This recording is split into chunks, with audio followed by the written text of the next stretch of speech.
Mister lady வியூஸ்க்கு வணக்கம். நான் doctor Deepa Lalan, BHMS homeopathic physician. இன்னைக்கு நம்ம என்ன சாப்டர் பத்தி டிஸ்கஸ் பண்ண போறோம் அப்படின்னாங்க, நிறைய பேர் பாருங்க கருப்பையில கட்டி இருக்கு. அந்த கட்டி 1 சென்டிமீட்டர் இருந்தாலும் சரி, 4 சென்டிமீட்டர் இருந்தாலும் சரி, 10 சென்டிமீட்டர்லாம் யாரும் வெட்டுறதே இல்ல. 1, 2, 3 சென்டிமீட்டருக்கே பாத்தீங்கன்னா அது ஃபைப்ராய்டு இருக்குன்னா கருப்பை எடுத்துடுறாங்க. அடினோமயோசிஸ் இருக்குனாலும் கருப்பை எடுத்துடுறாங்க. பல்கி யூட்ரஸ், அதாவது பெருசா கருப்பை வீங்கல, ஓரளவுக்கு மீடியமா தான் வீங்கி இருக்கு, கருப்பை எடுத்துடுறாங்க. எண்டோமெட்ரியோசிஸ் இருந்தா மைல்டா இருந்தாலே கருப்பை எடுத்துடுறாங்க. எண்டோமெட்ரியல் திக்கனிங், அதாவது கருப்பை எண்டோமெட்ரியல்ன்றது என்னன்னா கருப்பையினோட உள்சதை எண்டோமெட்ரியம்ங்கிறது. அந்த எண்டோமெட்ரியம் வீங்கி இருந்துச்சுன்னா, ரணமா இருந்துச்சுன்னா, ஜஸ்ட் ஒரு திக்கனிங் இருந்துச்சுன்னா கருப்பை எடுத்துடுறாங்க. இப்படி ப்ளீடிங் நிறைய போச்சுன்னா கருப்பை எடுத்துடுறாங்க. இப்படி ஏகப்பட்ட விஷயத்துக்கு கருப்பை எடுத்துடுறாங்க. பிசிஓஸ் இருக்குன்னா கருப்பை எடுத்துடுறாங்க. சோ குழந்தை பெத்தா போதும், கருப்பை தேவையில்லை அப்படின்னு நிறைய பேர் நினைக்கிறாங்க. அதுக்கும் மேல அவங்களோட காம்ப்ளிகேஷன்ஸ், ஹெவி ப்ளீடிங் இருந்தா ஒரு முறை பாக்குறாங்க, 2வது முறை பயந்து இவங்களா டாக்டர் கிட்ட போயிட்டு ஐயோ தூரம் ஜாஸ்தி போகுது மேடம், ரத்தம் ரொம்ப கம்மி ஆயிடும் மாட்டம் இருக்கு, ஆபத்தாயிடும் மாட்டம் இருக்கு. உண்மைதான். ஆக்சுவலி என்னன்னா, ஹெமரேஜ் ஜாஸ்தி போகும்போது, ரத்தப்போக்கு அதிகம் ஆகும்போது ஹெமரேஜிக் ஷாக் அப்படின்னு ஒண்ணு வரும். அதனால ப்ராப்ளம் தான். ஆனா இந்த ஹெமரேஜிக் ஷாக் யாருக்கு வரும் தெரியுங்களா? ஒரு ஆக்சிடென்ட், பெரிய ஹெமரேஜ், நிறைய ஊத்திரப்போக்கு, அதனால வரும். தூரம் போறது நம்ம எலும்பு மஜ்ஜை உடனே நம்மளோட ரத்தத்தை ஓவர் கம் பண்ணும். போன் மேரோ செல்ஸை ப்ரொடியூஸ் பண்ணி ரத்தத்தை ஓவர் கம் பண்ணிட்டே தான் இருக்கும். பயப்பட வேண்டிய அவசியமே இல்லை. 10 நாள் தூரம் போனா உடனே ரத்தம் அதிக போக்குனால இறந்துட மாட்டாங்க. அதனால ஹெமரேஜிக் ஷாக் எல்லாம் வராதுங்க. ஃபர்ஸ்ட் விஷயம் அதை நல்லா தெரிஞ்சுக்கோங்க. இன்னொன்னு, 5 கிராம் 6 கிராம் ரத்தம் இருக்கு அப்படின்னா அந்த மாதிரி ஒன்னும் ப்ராப்ளம் இல்லை. ஹைப்போவாலிமிக் ஷாக் அப்படிம்பாங்க, அது வரும். இந்த மாதிரி 5 கிராம் 6 கிராம் ரத்தம் இருக்குன்னா நம்மளுக்கே தெரிஞ்சிடும். உடனே டாக்டர்ஸ் நம்ம பக்கத்துல இருக்க டாக்டர்ஸே போய் பார்த்தா கூட உடனே பிளட் டிரான்ஸ்ஃபியூஷன் பண்ணிடுவாங்க. சோ இதுக்காக கருப்பை எடுக்கணும்ன்ற அவசியம் இல்ல. பட் நிறைய பேர் அப்படி பயந்துக்கிறீங்க. ஜென்ரலா பாருங்க, உடம்புல இருக்க எந்த உறுப்புகளும் அகற்றப்பட வேண்டியதுக்கு அல்ல அப்படின்னு தான் சொல்லுவாங்க. இந்த வெஸ்டிஜியல் ஆர்கன் அப்படின்னு சொல்லுவாங்க. வெஸ்டிஜியல் ஆர்கன்னா அதனோட பயன் நம்மளுக்கு இல்ல. அந்த மாதிரி இருக்க ஒரு உறுப்பு தான் அப்பெண்டிக்ஸ், குடல்வால் அப்படின்னு சொல்லுவாங்க. குடல்வால் அகற்றப்படுறதுன்றது பிரச்சனை இல்லை. ஆனா அதுலயே தொந்தரவு இருந்தாதான் அகற்றணும், தொந்தரவு இல்லைன்னா அகற்றப்படணும்ன்ற அவசியம் இல்லை. ஆக்சுவலி அது அகற்றப்படுறதுனால எந்த பிரச்சனையும் இல்லை. ஆனா அது அகற்றப்படுறதுனால போஸ்ட் சர்ஜிக்கல் காம்ப்ளிகேஷன்ஸ் அப்படின்னு வரும். அதாவது நம்ம உடம்புல எந்த ஒரு அறுவை சிகிச்சை பண்ணாலும் அந்த அறுவை சிகிச்சையினால உடல்ல சில பாதிப்புகள் ஏற்படும். அது வரதான் செய்யும். ஓகேங்களா? கருப்பை இந்த மாதிரி வெஸ்டிஜியல் ஆர்கன் கிடையாது. கருப்பை பாத்தீங்கன்னா ஒரு உபயோகமான ஒரு உறுப்பு. நிறைய பேரு இந்த குழந்தை பிறந்துடுச்சே எதுக்கு கருப்பை, குழந்தை பெத்துக்கிறதுக்கு தானே அப்படின்னு நினைக்கிறீங்க. அப்படி நினைக்காதீங்க. யானைக்கு தந்தம் மாதிரி லேடிஸ்க்கு கருப்பை. கருப்பை இருக்கிற வரைக்கும் யானை பாத்தீங்கன்னா, யானை எவ்வளவு பெரிய யானை இருந்தாலும் தந்தை இல்லாத யானை எதுக்கு பிரயோஜனப்படும்? எதுக்கும் பிரயோஜனப்படாது. அந்த மாதிரிதான் கருப்பை. கருப்பை பாத்தீங்கன்னா லேடிஸ்க்கு பல வேலைகளை செய்யுது. பல ஹார்மோனல் பிளக்சுவேஷன் ஏற்படாம பாத்துக்குது. லேடிஸ்க்கு பெண்மை தன்மை அப்படிங்கிறது ஒரு, அதாவது பேணி பாதுகாக்கக்கூடியதுல கருப்பைக்கு பெரும் பங்கு உண்டுங்க. இப்ப நிறைய டாக்டர் சொல்றதே நான் கேட்டிருக்கேன். ஒன்னும் பிரச்சனை இல்லைங்க, முட்டைப்பையை விட்டுருவோம், கருப்பை மட்டும் தானே எடுக்கிறோம், அதனால ஒன்னும் குறைபாடு வராது, அதனால ஒன்னும் ஆரோக்கிய கேடு வராது அப்படின்லாம் சொல்றாங்க. அது உண்மை கிடையாது. ஆக்சுவலி முட்டைப்பை வைக்கிறதுனால முட்டைப்பையில சுரக்கிற ஹார்மோன் சுரக்கும், கருப்பையில சுரக்கிற ஹார்மோன் அது அங்க டேஷ், கேள்விக்குறி, அதுக்கு துறக்காது. ஃபர்ஸ்ட் விஷயம். 2வது விஷயம், கருப்பைன்னு தான் பாத்தீங்கன்னா, இப்ப இந்த பெல்விஸ், அந்த இடுப்பு எலும்பு கூட்டுல நடுவுல ஸ்ட்ராங்கா கருப்பை இருக்கு. முன்னாடி 1க்கு பை, அதாவது முன்னாடி 1க்கு பை, பின்னாடி வெளிக்கு பை இருக்கு. இதுதான் ரொம்ப ஸ்ட்ராங். இது எடுத்த உடனே இது ரெண்டும் வீக் ஆகுது. குடல் அதை ஆக்கியபை பண்ணிக்கினாலோ இது என்ன ஆகுதுன்னா, சில பேர், அதாவது ஒரு 150 பேரை வச்சு ஒரு ஆய்வு பண்ணாங்க. அதுல ஒரு சில பேருக்கு பாத்தீங்கன்னா சில மாதங்கள்ல வெளிக்கு பை இறங்குறதாவும், ஒரு சில பேருக்கு 1க்கு பை இறங்குறதாவும் ஹிஸ்டரி ரெக்கார்ட் ஆயிருக்கு. அதாவது என்னன்னா, 1க்கு பை மேல இருக்க தோல் சிஸ்டோசீல்வாங்க, அதுக்கப்புறம் 1க்கு பை இறங்கும். வெளிக்கு பைக்கு மேல இருக்க தோல் ரெக்டோசீல்வாங்க, அது இறங்கும். பின்னாடி வெளிக்கு பை இறங்கும். இந்த மாதிரி காம்ப்ளிகேஷன்ஸ் இருக்கு. நிறைய பேருக்கு பாருங்க மூட் டிசார்டர் வரும், மூட் ஸ்விங்ஸ் வரும். இன்னைக்கு ஒண்ணு பேசுவாங்க, நாளைக்கு ஒண்ணு பேசுவாங்க, நாளைக்கு ஒண்ணு பேசுவாங்க. சும்மா சின்னதா எடுத்து கீழே போட்டாலே பயங்கரமா எரிஞ்சு விழுவாங்க. பிள்ளைங்களை பயங்கரமா திட்டுவாங்க, ஒரு பெரிய அஃபென்ஸ் பண்ண மாதிரி. சோ இந்த மாதிரி நிறைய டிசார்டர்ஸ் இருக்குங்க. இதுக்கும் மேல லாஸ் ஆஃப் லிபிடோ, ஆணும் பொண்ணும் சேரணும்ன்ற எண்ணம் குறையும். ஜென்ஸ்க்கு பாருங்க, ஏஜ் அட்வான்ஸ் ஆக அவங்களுக்கு இளமை ஊஞ்சல் ஆடும் அப்படின்னு தான் சொல்ல முடியாது. அதாவது அவங்களுக்கு செக்ஷுவல் தாட்ஸ் நிறைய இருக்கும். லேடிஸ்க்கு ஏஜ் அட்வான்ஸ் ஆக செக்ஷுவல் தாட்ஸ் டிமினிஷ் ஆகும். ஓகேங்களா? அதுல இன்னும் யூட்ரஸ் எடுத்துட்டாங்கன்னா சின்ன வயசுலயே செக்ஷுவல் தாட்ஸ் டிமினிஷ் ஆகும். அது இல்லாம டிஸ்பெரூனியா அப்படின்னு சொல்லுவாங்க, பிறப்புறுப்பு வறண்டு போறது, இது வரும். வெஜைனைட்டிஸ் அப்படிம்பாங்க. எல்லாருக்கும் வர்றதில்ல வெஜைனைட்டிஸ்.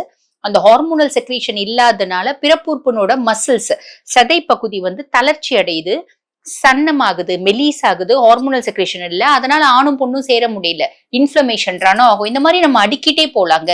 ஓகேங்க, நீங்க எல்லாம் சொல்லிட்டீங்க, ரைட்டுங்க, என்னங்க பண்ணலாம்? ஒண்ணும் பண்ண வேண்டாம். இந்த மாதிரி கட்டிலாம் இருக்குன்னா ஒரு டாக்டர் ரிமூவ் பண்ணும் அப்படின்னா நீங்க வந்து என்ன பண்ணுங்க, ஆல்டர்னேட் சிஸ்டம் டாக்டர்ஸை பாருங்க. இப்ப நான் ஹோமியோபதிக் டாக்டர், ஹோமியோபதிக் பிசிஷியன். ஹோமியோபதியில இந்த மாதிரி கட்டி எல்லாம் ரெக்டிஃபை பண்ணக்கூடிய மெடிசன்ஸ் எவ்வளவோ இருக்குங்க.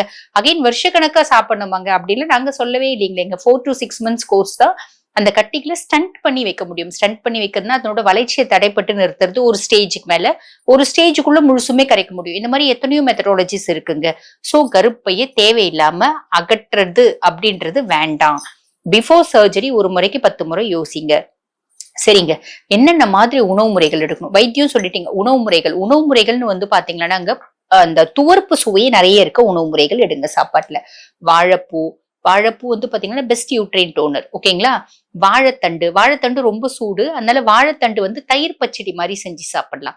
இல்ல வாழைத்தண்டு கூட்டு போட்டு லெமன் மாதிரி செஞ்சு சாப்பிடலாம். துவர்ப்பு சுவையில சுண்டக்காய் இதெல்லாமே எடுங்க. கீரையில அகத்தி கீரை, காயில வந்து பாத்தீங்கன்னா இந்த பப்பாளி காயும் சாப்பாட்டுல சேர்த்துக்கலாம். பப்பாளி ரொம்ப சூடு, பப்பாளியை மோர் குழம்பா வச்சு சாப்பிடலாம். பழத்துல துவர்ப்பு சுவையில் சிவப்பு சுவையுள்ள, அதாவது சிகப்பு கலர் உள்ள பழம், சிவப்பு கொய்யா பழம், மாதுளம் பழம், அத்தி பழம், இந்த மாதிரி ஃப்ரூட்ஸ் எடுங்க. அதே மாதிரி பாத்தீங்கன்னா நான் ஆல்ரெடி சொன்ன மாதிரி துவர்ப்பு சுவையிலது, கசப்பு சுவையிலது சாப்பாட்டுல சேர்த்துக்கோங்க. ஒரு நாளைக்கு 3 லிட்டர் தண்ணி குடிங்க. இந்த வெள்ளை பூசணிக்காய் இருக்கு பாத்தீங்களா, இது பெஸ்ட் யூட்ரைன் டோனருங்க. இந்த மாதிரி பர்சனாலிட்டிஸ்க்கு என்ன சொல்லுவோம் அப்படின்னு கேட்டீங்கன்னா, வெள்ளை பூசணிக்காய் ஜூஸ் சாப்பிட சொல்லும்.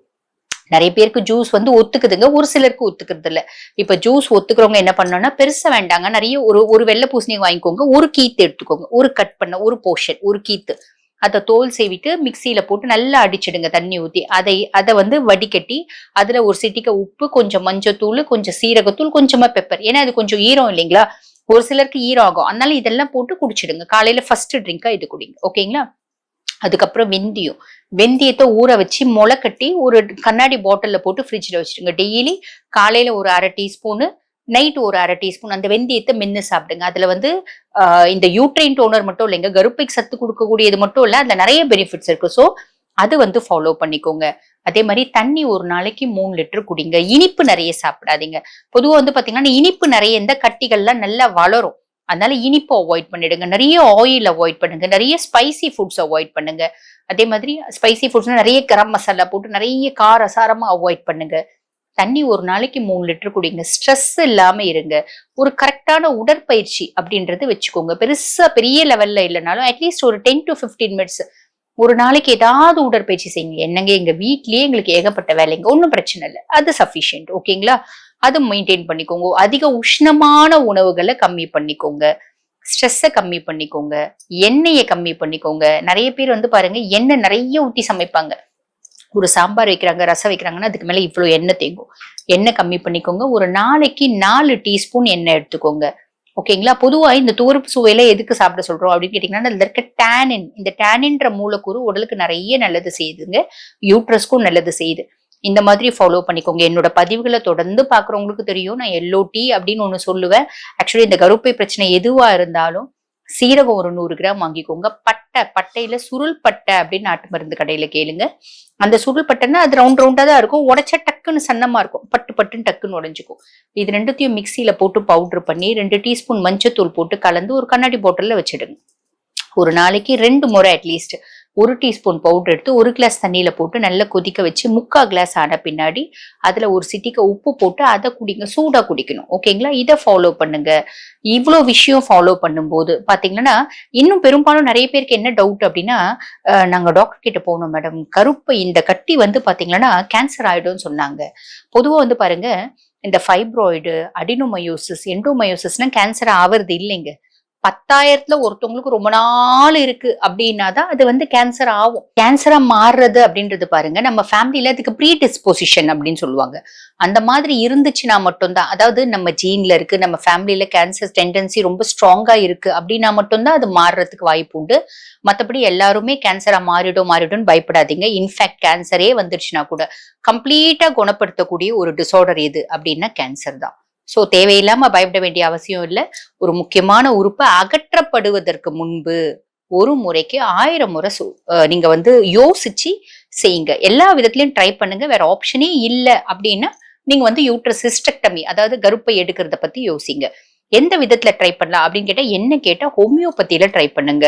ஹோமியோபதி வந்து பாத்தீங்கன்னா இந்த யூட்ரைன் பெத்தாலஜி எதுக்கும் இது வரைக்கும் கைவிட்டதா சரித்திரமே கிடையாதுங்க. சோ இந்த பதிவு உங்களுக்கு தெளிவாவே புரிஞ்சிருக்கும்னு நினைக்கிறேன். நியர்பை ஹோமியோ டாக்டர் போய் பாருங்க. ஹோமியோபதிக் ட்ரீட்மெண்ட் ப்ராப்பரா எடுங்க. டாக்டர் சொல்ற அட்வைஸ் எல்லாம் ஃபாலோ பண்ணுங்க. ஆப்ரேஷன் இல்லாம உங்க கருப்பையை 100% காப்பாத்திக்க முடியும். சோ இந்த பதிவு உங்களுக்கு பயனுள்ளதா இருக்கும்னு நினைக்கிறேன். இதே மாதிரி இன்னொரு பதிவுல உங்களை சந்திக்கிறேன். தேங்க்யூ.